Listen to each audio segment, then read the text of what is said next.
So, hello everyone. Welcome to ATAR's 2023 DFARS and CMMC 2.0 regulatory framework update presentation. This was put together mainly by Jerry, who we have on today, but was also set up through the Supply Chain Risk Management Working Group as the second event in their webinar series.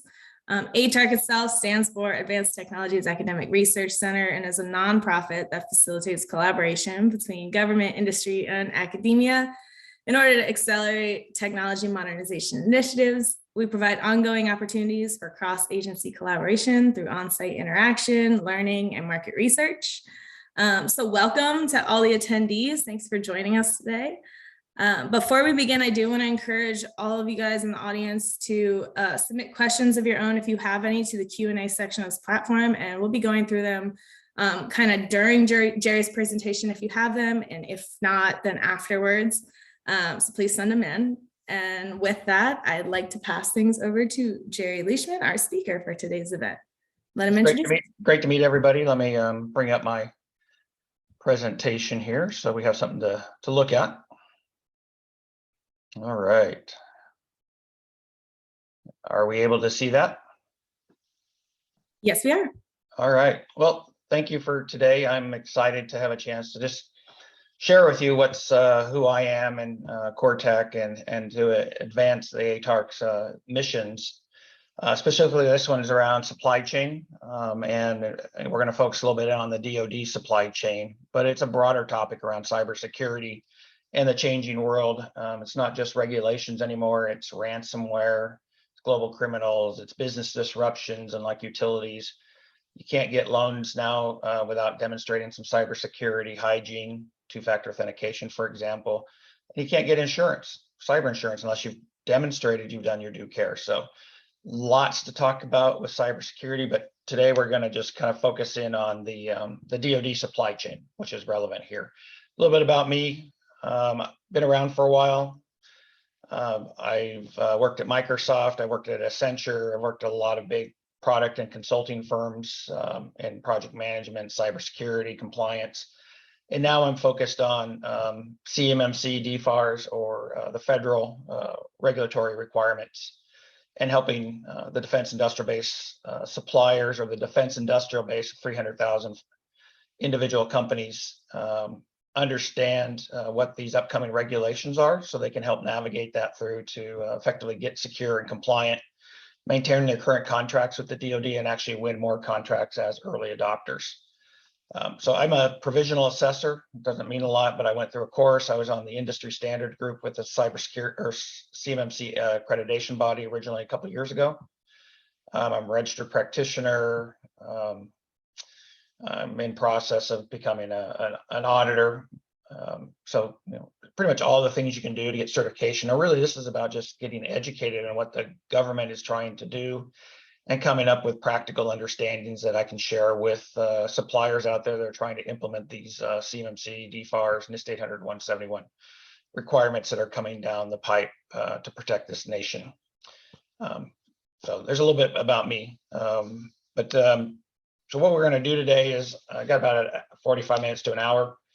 It's really an education. I'm going to talk about kind of some journeys, kind of what the DoD is trying to do to protect its controlled unclassified information and their financial information from adversaries. And those are nation states, global criminals, disruptors along the way, to protect our information that we as taxpayers are investing in and paying for, and keeping our country ahead in the military and the economics and public safety. So we're going to talk a little bit about that national security and defense landscape, what's driving all these changes around cybersecurity. We're going to talk about what the DoD is trying to do to respond. We're trying to secure the data, protect it. Where cybersecurity and data exfiltration is really a new industry.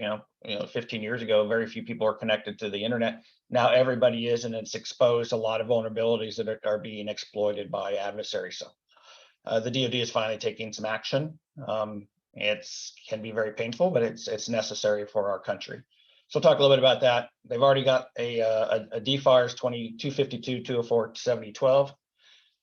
regulation, a rule out there in the Federal Registry. It's based on 871 NIST, which is the cybersecurity framework that NIST provided.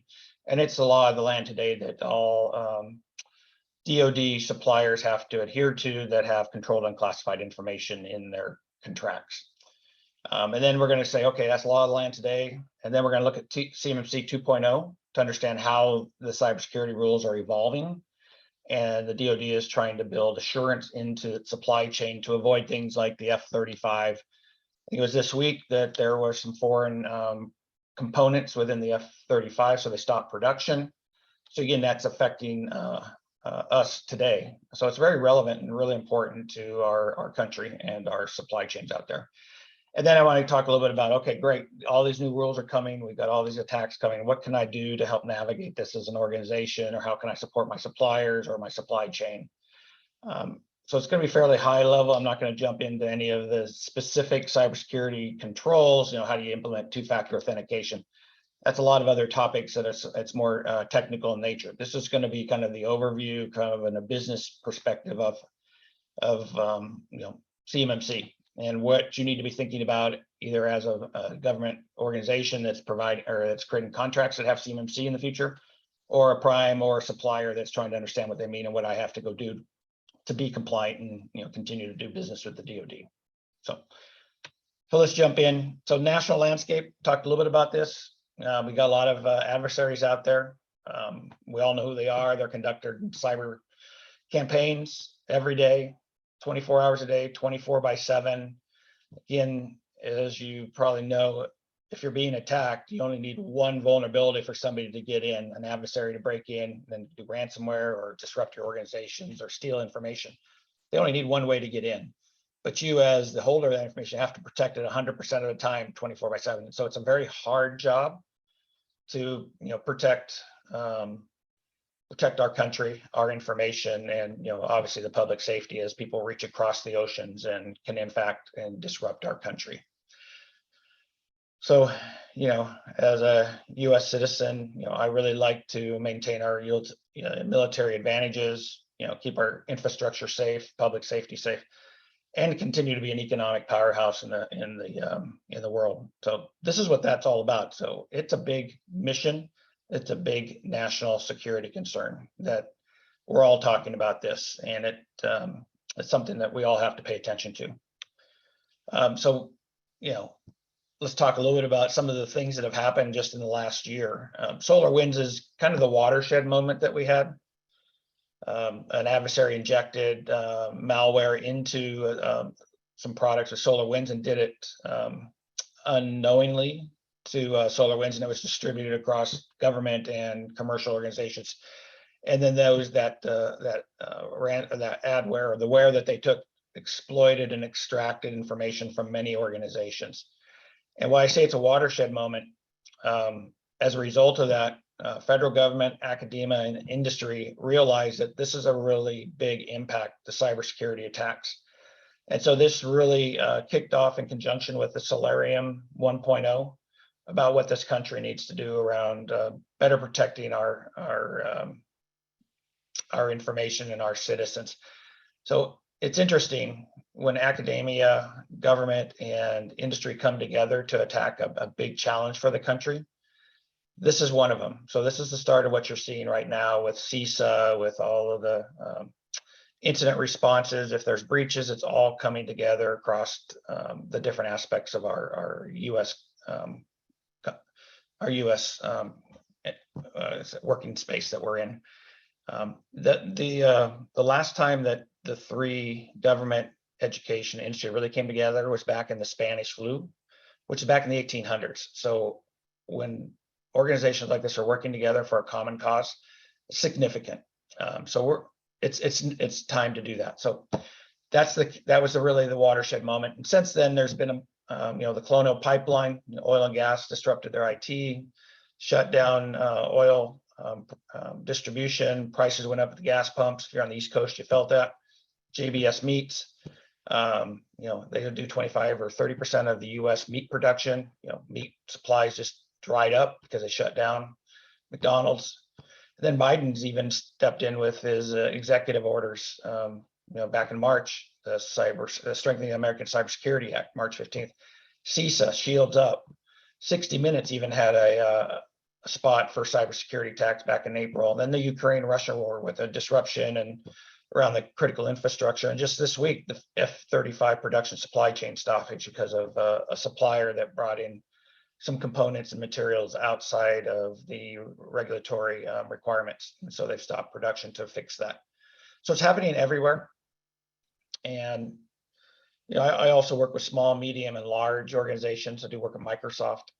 And what's interesting is, Microsoft's worried about, make sure that they meet the regulatory requirements so they can continue to work with the Department of Defense. But they're, the medium-sized companies like Visser, they're a manufacturer. They were hit with ransomware last year. They were based in Colorado, and they had to pay the ransom, but the adversary actually took their information, still published it out on the internet. So now they had a brand impact.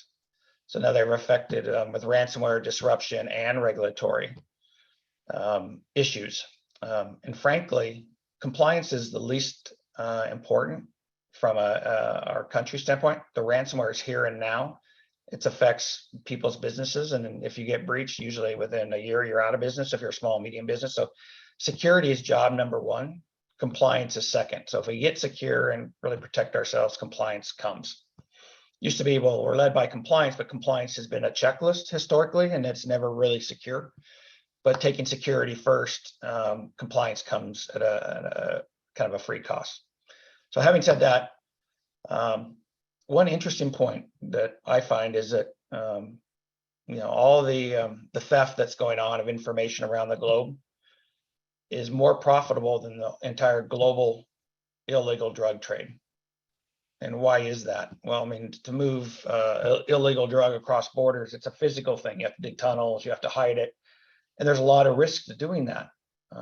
There's a lot of reward too, but there's a lot of risk for folks. But when you look at information exfiltration or stealing, you're not physically there, it's remote. And so it's a lot less risky and more profitable. So where are people going to invest their time and try to steal and make money, right? It's going to be through the cloud.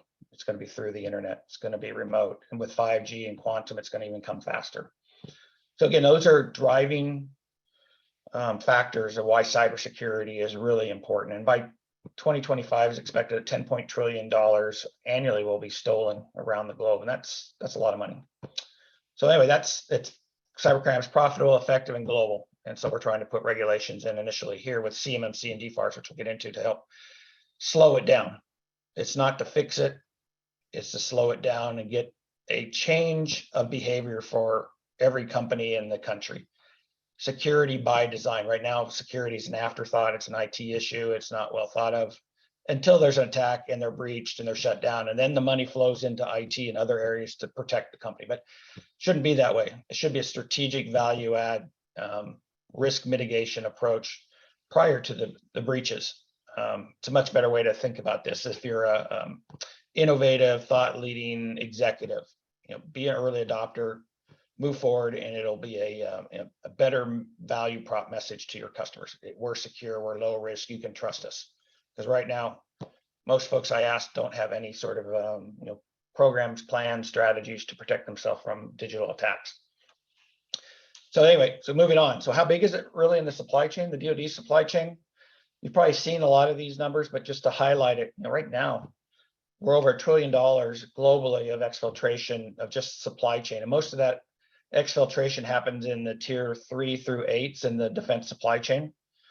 And those are the folks that are small and medium companies that don't have the workforce, they don't have the knowledge, they don't know how to protect it. Both physically, they put locks on the door, but digitally, they don't know how to set up firewalls. They don't know how to run penetration tests to make sure that there are no vulnerabilities in their network. So the adversaries are focusing on that and coming in and then taking the information out of the small to medium-sized companies because they're less secure. But if you looked at a Raytheon or a Lockheed Martin or Boeing, they have enough investment and resources to block the bad guys. So it's like walking through a neighborhood.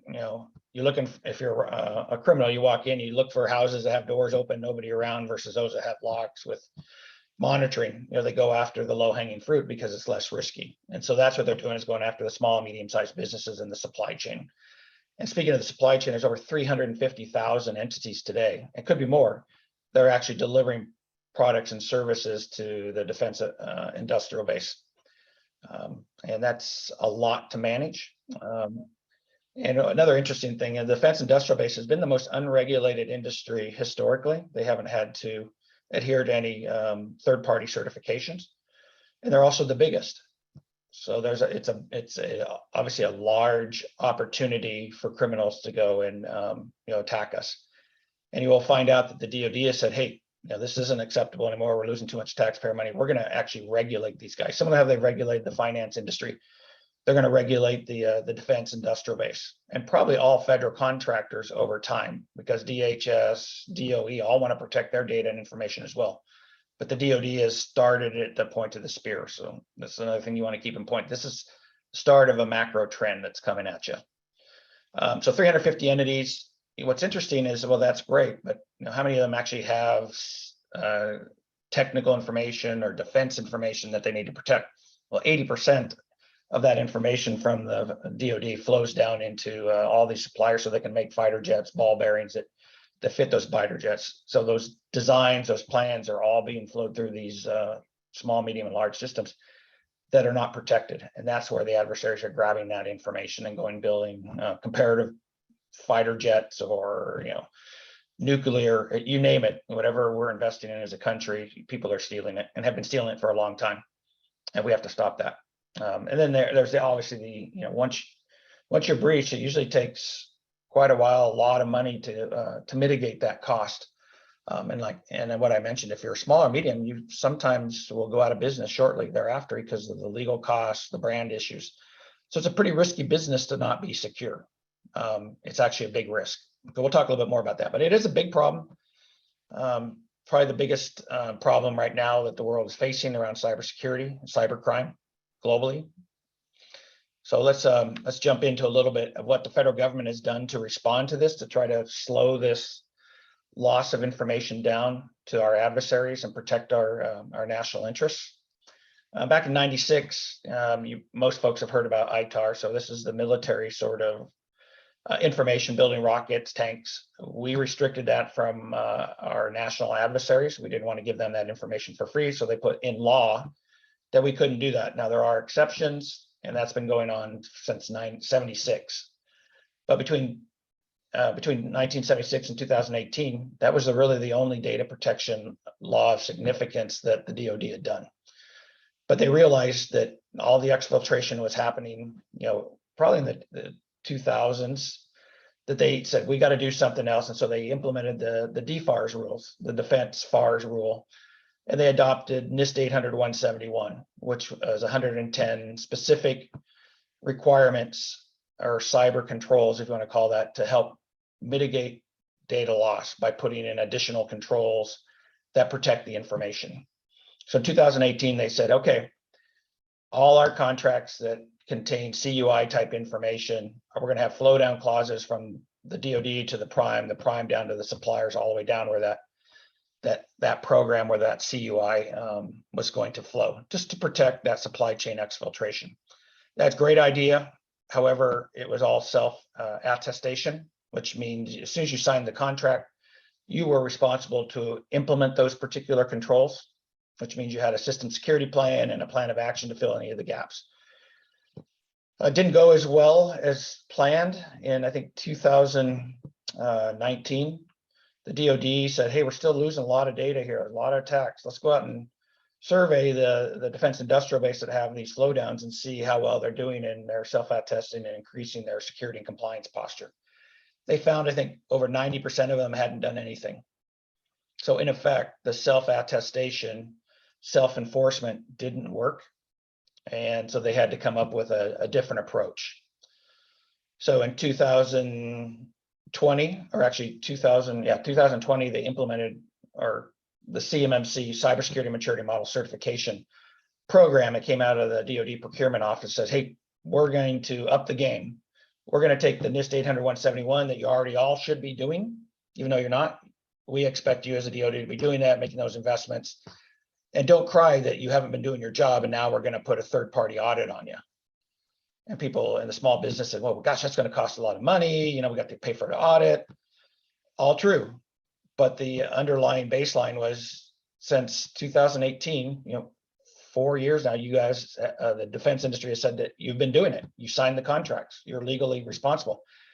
And, you know, there's this option that the Department of Justice has called the False Claims Act that says, hey, if you're saying that you're doing something and you're not, you're fraudulent to the government, and we can come in, fine you, disbar you, do a variety of other things. So we've seen that with several defense suppliers. Even the most recent one was Aerojet.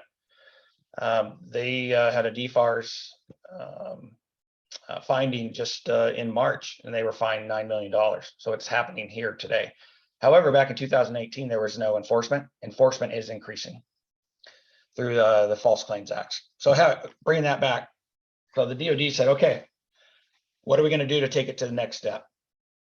CMMC 1.0 came out. Everybody pushed back. It's too complex. Why aren't we just, you know, keeping it simple, stupid?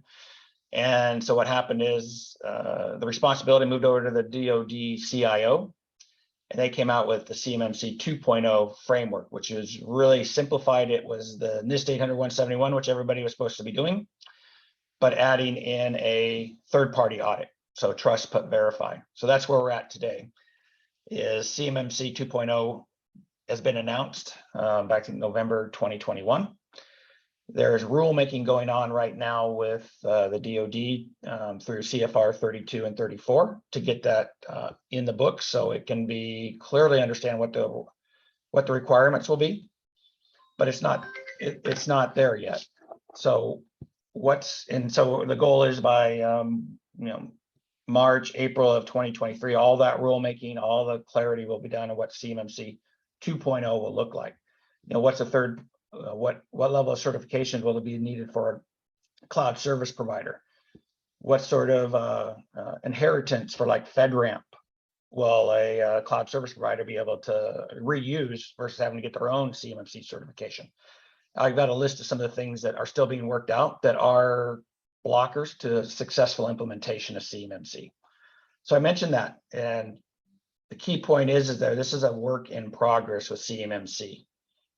There are rules that aren't clearly defined. Industry's trying to interpret it and trying to get ahead of it, but nobody can make decisions today because it's not clearly documented by the DoD. So we'll talk a little bit about that later. But what is today's law of the land that came out in the DFARS 7012 interim rule last year that introduced CMMC 2.0 is that they also introduced a supplier performance risk system score. Self-attested score, where you go through the 110 controls as an owner of a company, compliance officer, CEO. You go through and you determine what level of compliance you have with every one of those 110, and it calculates a score. That score is based on up to 110 points, which would be your perfect score. Some of the controls have a higher value than others, like access control is huge value. It's about, you know, preventing people coming in. It may have 5 points, where doing a training might be only 1 score. So they've got this weighted average worksheet that the DoD put together. You fill it out, you get a score. Now you have to publicly, or not publicly, but you report it to the DoD so they know what your security and compliance posture is against NIST 800-171. So now there's accountability. So again, I mentioned enforcement. There are about 25,000 postings in the SPRS. And DIBCAT, which is the auditing agency for the DoD, has gone in and started doing some random checks to see how accurate some of those scores are. And we found that they've overstated in general. They haven't come out with details, but organizations think they're more secure and compliant than they really are. And a lot of that is because of lack of knowledge, lack of understanding, lack of clarity of the requirements. And that's why the auditors are going to be coming in to validate that. So the other challenges with those SPUR scores today is some of the DoD procurement folks are looking at those scores and making determinations on who's going to get RFIs for new contracts coming before CMMC 2.0 is on the books. I have clients that are said, hey, suddenly we lost, a lot of our work and we don't know why. And it was because their competitors had a higher SPUR score than they did. So they were excluded without even knowing. So it's a real problem today if you haven't reported, or if you have one that's not great. You need to continue to work on that, improve your cyber posture, because it is affecting their ability to compete and to win deals today for the DoD. So that's a big takeaway there. So CMMC 2.0. I mentioned, it's in process. You watch LinkedIn, everybody's talking about it. How is this rule going to be interpreted? We need clarity, pushing back the DoD. You guys got to fill this out. You got to get clarity so we as an industry can go and get the work done and develop solutions that'll meet the model and the expected requirements. So we're in kind of a churn mode, and we've been in this space for a couple of years. And that's been a real problematic for individuals, because there's been some that jumped on early the CMMC 1.0, got it done, and then suddenly they changed the rules on them. They've already made all this investment. So it was a little frustrating for them. And now they're kind of sitting on the fence waiting to see what's going to happen, wait till the DoD gets done. But in the meantime, they're falling behind in terms of their cyber investments. And when the rules do get published, they're not going to have a lot of time to mitigate the gaps that they know about. And suddenly there's going to be a tidal wave of requests for people to help. You're going to be a rush to get things done, because contracts are going to start flowing in H2 of next year that have CMMC requirements in it, and people won't have enough time. So one of the key points to take away is, if you have flow down rules today, you're going to probably be equivalent to CMMC 2.0 level 2, which means you're going to have a third-party audit, which means you have to effectively be near 100% complete with NIST 800-171 controls. So waiting is not a good choice. And we'll talk about the other choices you have, but this is coming, and you have to be strategic about thinking about it and not sitting on the fence. I know there's risk to sitting on the fence or to investing because the rules aren't there, but it's going to have to be a strategic decision by every organization, every supplier, about when to invest and how much, depending on how much they want to be an early adopter and win contracts going forward.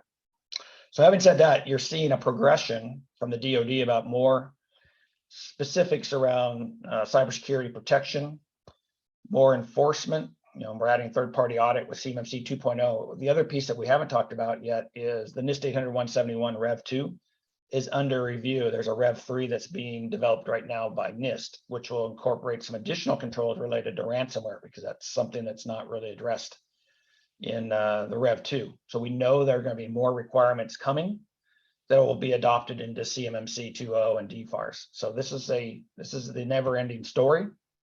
You're going to have to create programs that are going to get you compliant and then keep you compliant. So something to think about from a planning and execution. Cybersecurity programs is going to have to be a must-have for companies going forward, where historically it's never been an issue, but it needs to be thought through and planned, and early rather than later. Okay, a couple of good points there. All right, just a little bit more about the CMMC, how it's structured, who's responsible for what. It's kind of a glossary of nature. You can see that the DoD is up here. They have asked a group called the Cyber Accreditation Board to oversee the CMMC program. And really that means the assessments of companies that have to adhere to it, the training of auditors, and the training of clear documentation and training materials. So they're really kind of managing the ecosystem, industry ecosystem here to help OSCs or organizations seeking compliance. These are all the suppliers that are signing up as a prime or subcontractor to win Jerry, contract. Catherine Hutton had a question in the chat. She said, not all suppliers are US based. How will DoD deal with global partners who won't adopt CMMC 2.0? And then she said Five Eyes collaborations as an example. Yeah, no, that's a great question. And frankly, it hasn't been addressed. And that's one of the challenges I added, is that, we don't have an international play at this point. I know John Sherman, the DoD CIO, has had conversations with like the UK, and there's been some travel, but there's been nothing published about agreements, about reciprocity. So I don't have a good answer, but it's definitely a big issue. I'm actually working with clients based in Germany and say, hey, I've got international customers that do work with the DoD, but I got to keep their data in Germany. How do I do that? I don't have a good answer, and there's nothing published, but that's something that's going to have to be resolved. They're just trying to get the U.S. piece done right now, and they're going to be adding layers over time. So that's a great question. So DoD, it provides the performance requirements to the suppliers, the primes. It tells them what model, are they going to be a level 2, level 3 requirement. I'll talk a little bit more about what the model shows.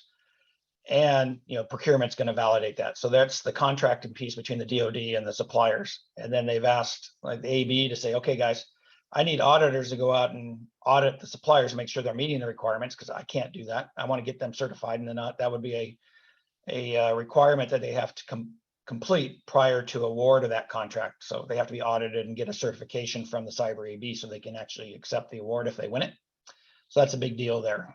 So that's kind of the high level ecosystem that's going on. The DoD and cyber, that's a no cost relationship contract. So the cybersecurity has to charge the assessors and the trainers and pay a fee so they can fund the operations to do this work on behalf of the DoD to basically train and audit all the suppliers and consultants that are out there helping fill this gap.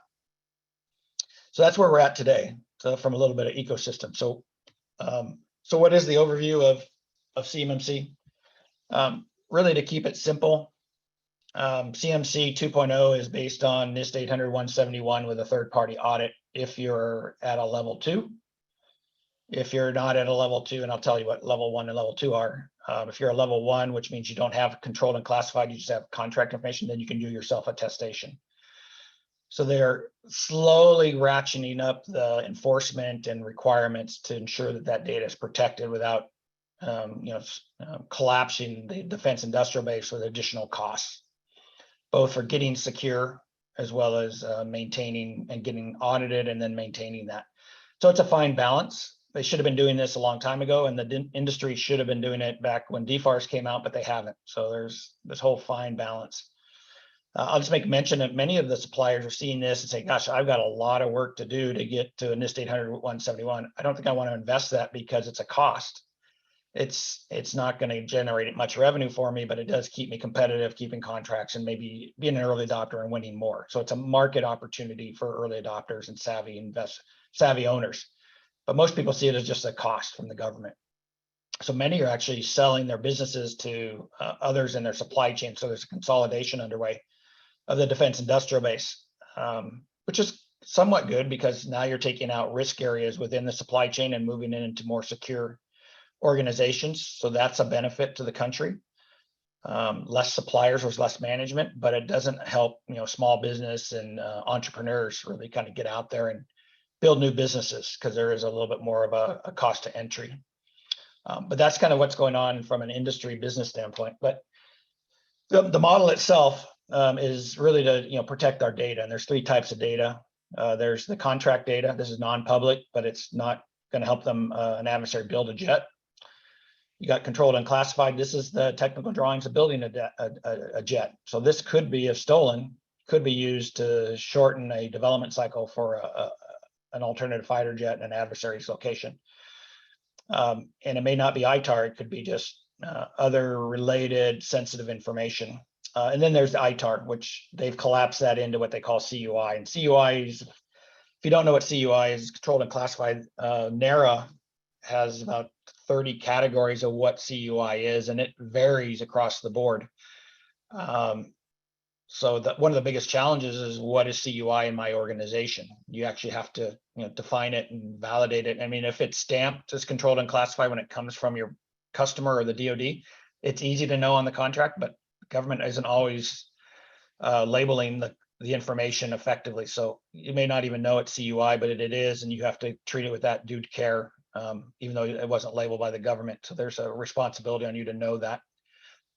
And we'll talk about that. How do you deal with that a little bit later? But CUI is kind of the key thing that's stolen and what the Department of Defense wants to protect. And so they've broken the model down. It used to be 5 under CMMC 1.0, but they've simplified it down to 3. Level 1 are, you have to demonstrate that you're meeting the FAR 17 practices, and you have to do a self-assessment. But they did add a little bit more enforcement. They said that you have to do this annually, and it has to be submitted by a company executive, so holding them accountable if there's a breach or something in their organization and they something went wrong, they at least have somebody to work with. But it's more of an enforcement to make sure people are taking it seriously. And the other problem is they don't have enough auditors yet to go in and audit these level ones, which is the majority of the defense industrial base. This could be somebody that has a contract with up here in Seattle where I'm at, the JBLM, which is a joint Air Force base. There's people that are providing food and services like lawn mowing that have contracts specifically with them that might have layouts of buildings or facilities that would be considered non-public. They'll all fall into level one, and they have to demonstrate basic practices that their data information is secured. Not a heavy lift, but most don't even worry about it. Now they have to self-assess, and they have to do it annually. So a little bit of enforcement on the small guys to, again, reducing the cost, but moving the ball forward on cybersecurity and compliance. Level two, if you have a DFARS flow down clause today and CUI or ITAR data, you are level two, bang. That's really the 110 controls that are in NIST 800-171, which you should already worry about today. And then the addition is they're adding a third-party assessment every 3 years. So it's not every year, it's just once every 3 years, but you really have somebody come in and look at your documentation, looking at your operations. Are you doing what the documentation says? And in other words, you're institutionalizing your documentation and your workflows and security by design within your organization.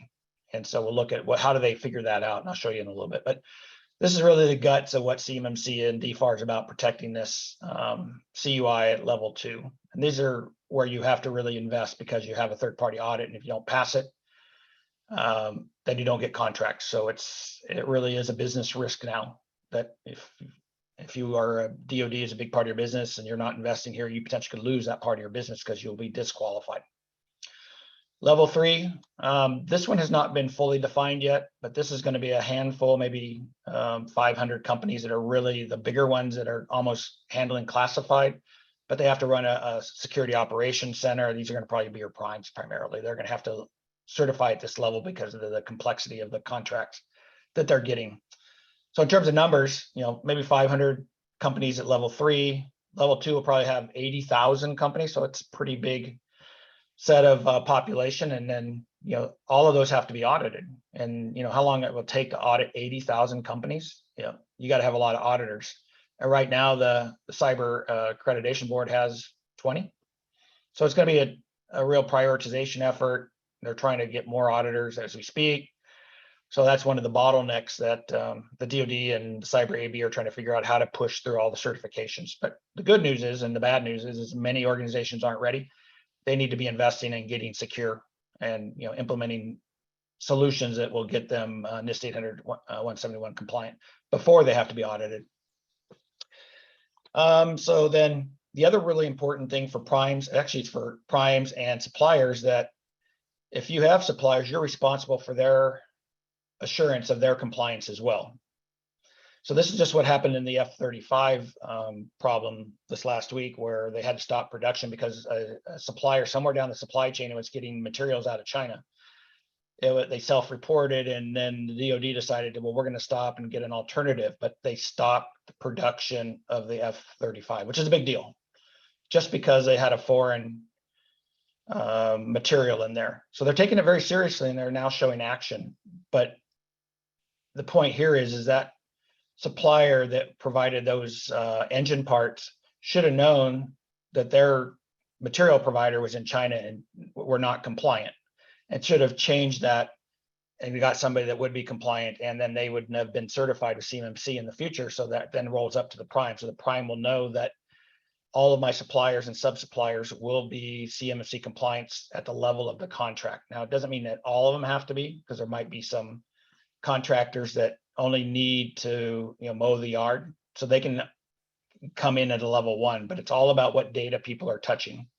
So there might have to be some changes in the supply chains to only give the required data to suppliers to support the piece of work that they're doing, instead of just pushing everything down, which has been a historical problem. That's why level one folks have been breached and they've gotten, CUI data out of that. So there's going to be some data tagging, classification, and management over time to better manage the supply chain. So talk about the supply chain workflow. That's a big deal. And there's going to need to be some investments in supply chain risk management tools and products and discovery for the entire supply chain for two reasons. One is that, you got to make sure that when you're delivering on a program that your suppliers stay compliant. Many times a supplier will, go bankrupt or get bought. Suddenly when those changes happen, if they're 3 or 4 levels down, you as a prime need to know that so you can adjust the risk or address any of those issues. Right now, most primes don't know that at the lower levels. The DoD doesn't know at the lower levels because there's no inventory of relationships today that I'm aware of that allows you to manage your supply chain. So that's a big area that everybody's looking at and investing in right now to better manage that risk in their supply chain. The second one is as new contracts come up from the DoD, they're going to say this is CMC level 2. The prime's going to need to go build a team of suppliers that will meet that particular level of certification. So they're going to have that information at hand, say, okay, this guy's got CMMC 2, he's in, this one's out, and you assemble your team with compliant suppliers. So that's when I mentioned that, early adopters to get CMMC level 2 certification now have a competitive advantage over the laggard competitors saying, I'm just going to wait and see what happens. Primes are just going to go and say, hey, you got it, you're in. If you don't, I can't wait, you're out. And suddenly you've got a market opportunity once in a lifetime to change what has happened in the DoD space because the DoD is changing the rules. So if you adopt it earlier, you may have an opportunity to grab market share.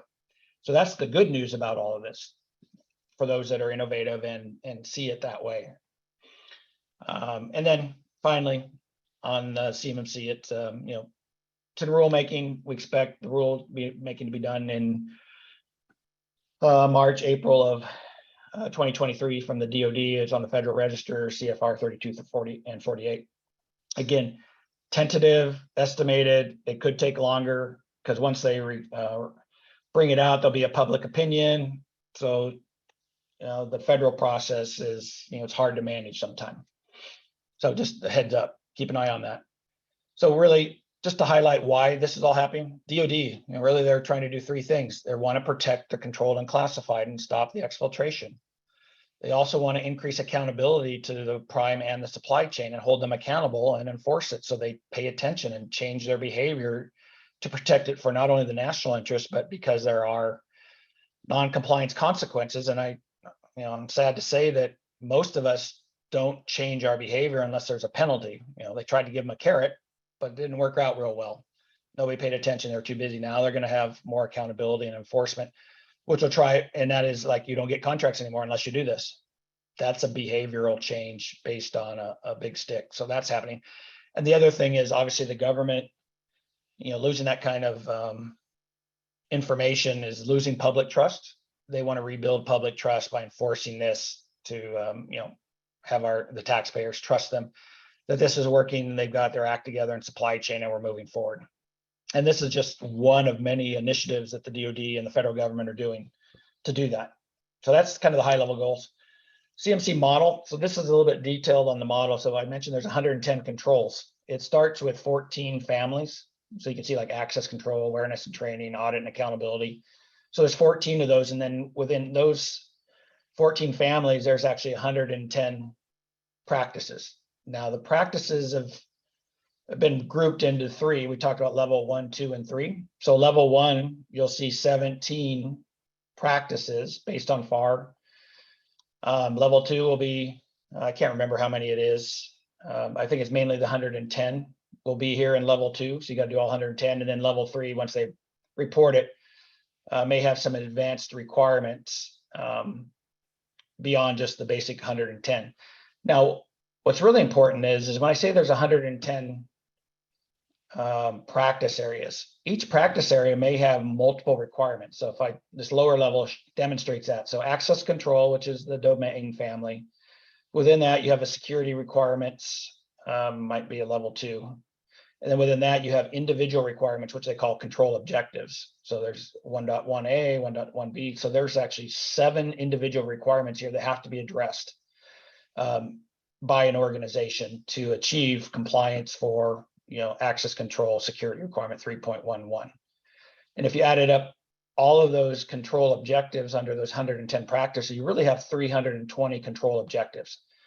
So NIST 800-171, if you're a level 2, you've got 320 requirements to meet. So it's bigger than 110, and it is not a small lift. It's not as big as the FedRAMP NIST 853, which has like 400 controls. This one only has 110, mainly around cyber. But many of the organizations that are cloud service providers have to do the FedRAMP moderate or higher, which has 400 practice areas and probably 1,000 different control objectives. So it's a really big lift. DoD is not asking suppliers to do that big lift. They're just going to focus on these 110 that are most important around cyber protection. So I just want to highlight that as you start thinking about, gosh, we got to go out and build our system security plan and get all this documented and figure out what our solutions are for how do we manage authorized users that are identified.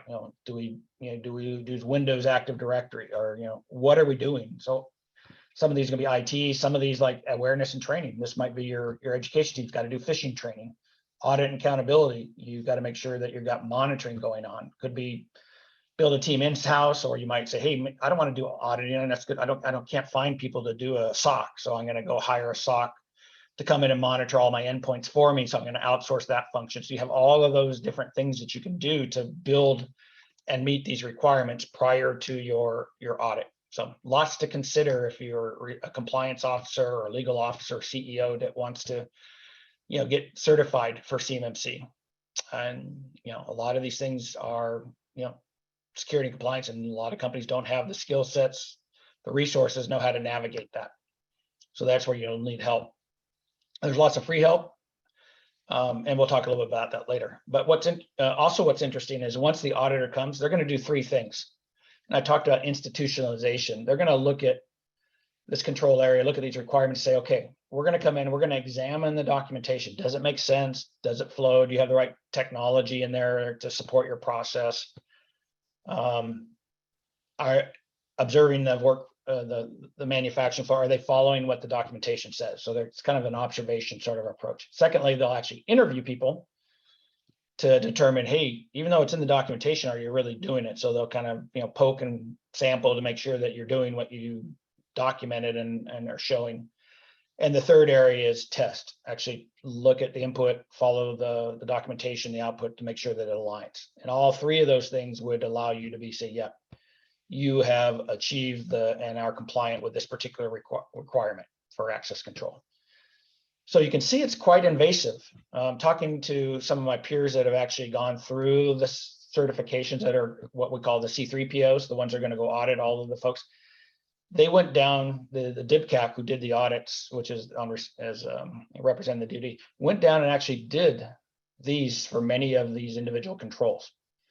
So they were serious, and they went in there, and there were arguments about, does this do it or not? And they were open and flexible, and they would change their position, because the one thing at the end of the day that you got to remember is they want you to meet these requirements, but they're not telling you how to meet the requirements. So you as an organization can define your access control policy, what tools that you're going to buy, and what sort of tests you're going to do.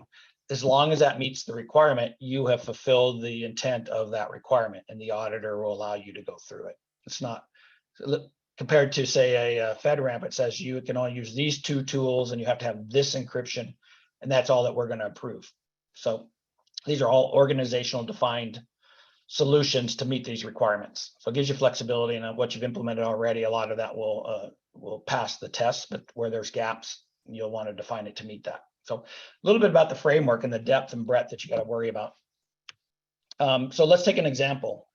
Lockheed Martin F-35, since it's been the topic of discussion today. So Lockheed Martin wins the F-35 program contract. I don't know if it's billions of dollars. So how does CMMC apply? Assuming that CMMC is in place, and it applies today for DFARS. So a reminder of the point, every company in this aircraft supply chain that handles FCI and CUI will be impacted. They're going to have to self-attest or get third-party certification for holding that data. And that's the CMMC 2.0. Today, they have to do DFARS if they have CUI, which means that they're implementing NIST 171, but they're only self-attesting. So pretty much the entire supply chain that's making anything of significant that's not COTS will have to do some work around, NIST 800-171. So, if I just took this aerospace company, Lockheed Martin, they've got 200 plus tier 1 suppliers and 12,000 tier 2 and 3, and who knows how many to 8. There's a lot of companies now that they have to oversee to ensure that they're secure and compliant as part of the programs that have CMMC 2.0 primarily. So how are they going to do that, right? This is a huge challenge because, suppliers under suppliers have suppliers that Boeing doesn't even know about. They just know they get the part. They're going to have accountability. So they have to figure out how to do this. That's kind of the supplier risk management. But let's just take, Lockheed as, the prime on this contract. What is their responsibilities? Well, their responsibilities is that their internal systems from sales to shipping across people, process, and technology have to ensure that CUI and FCI are secure and compliant for that program. That's just their own internal systems, and not the suppliers. So they have to do that. Good news is that hopefully those systems are supporting multiple DoD programs. So they only have to have one set of internal systems that are supporting all DoD programs. That's the optimal. You do it once and report it out many times. However, if there are different programs that require different internal systems, each of those systems would have to be within scope because they carry CUI. So Lockheed Martin has to say, do we want to try to do an enterprise-wide one and do all of our programs? That might be too much to take on, or maybe we go off with the program that's coming up and narrow the scope of where the CUI goes into those systems that are supporting the F-35 program. So they can narrow that down and get a CMMC certification for just Lockheed Martin based on this scope for the F-35 program. So you have the ability to manage your scope around programs to demonstrate compliance.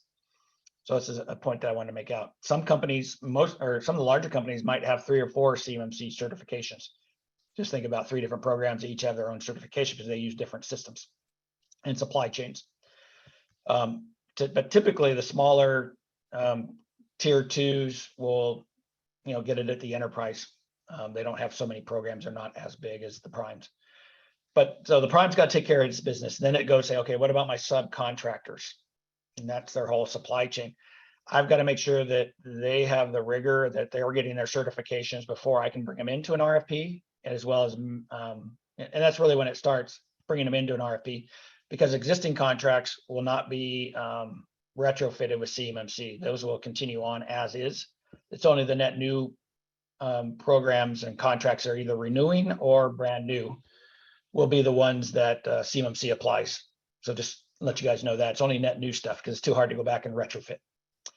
But to bring them in, they're going to have their CMMC certification for you to include them going forward. And if they're the only provider of a component, you're kind of out of luck. You're going to have to go find another company to fulfill that particular component or help them get compliant and invest in them, whatever it takes, so you can deliver on your overall contract commitments to the DoD. So lots of different things that primes are going to have to figure out. Do I invest in my suppliers? Do I help them? Do I go find a different one, or all of the above? We'll figure that out. And that's what's going to be happening here as these requirements come out. And lastly, all of those individual suppliers, the 300,000 of them are small, majority are small and medium-sized business that don't have the knowledge and skills. How are they going to get secure and compliant to meet DFARS and CMMC when they've never had to be regulated in the past? That's the big question. And there's a lot of innovation. There's a lot of components that you can't be replaced outside of small business. So how is that going to be done? So that's one of the industry challenges to align that. But the point here is everybody in that supply chain is going to be impacted, and they have to come up with a solution if they want to continue to work with their customers and the DoD. So it's a big deal. If you look at SOX, the financial, you look at HIPAA on the healthcare, and you look at PCI on the credit card, all of those have been big regulatory regimes, but they've been very focused on types of data. But when you look at CMMC and DFARS, it's looking at the core data across an organization that makes it run from sales to shipping. So it's 10 times, 100 times more complex and invasive than the other ones combined. So just kind of a point of perspective from my thoughts. So anyway, so everybody's got to figure it out. And there's different roles and responsibilities through this whole program. And there's going to be a lot of need for education. There's going to be need for funding. There's going to be need for auditors to get them through the pipe. All of these things have to be figured out as it moves forward. So here's the kind of the rulemaking process. I'm not going to go into a lot of details. You can see it started back in 2019, CMMC 1.0. Now we're in 2.0. The rulemaking's in process, and we expect that to kind of finish up here in March of 2023, with first RFIs, RFPs, and contracts coming out in the second half of 2023. So that's your timeline that you have out there to get ready for contracts from your customers or the DoD or and helping your suppliers get ready for your renewal of your existing DoD contracts or net new ones you want to go after.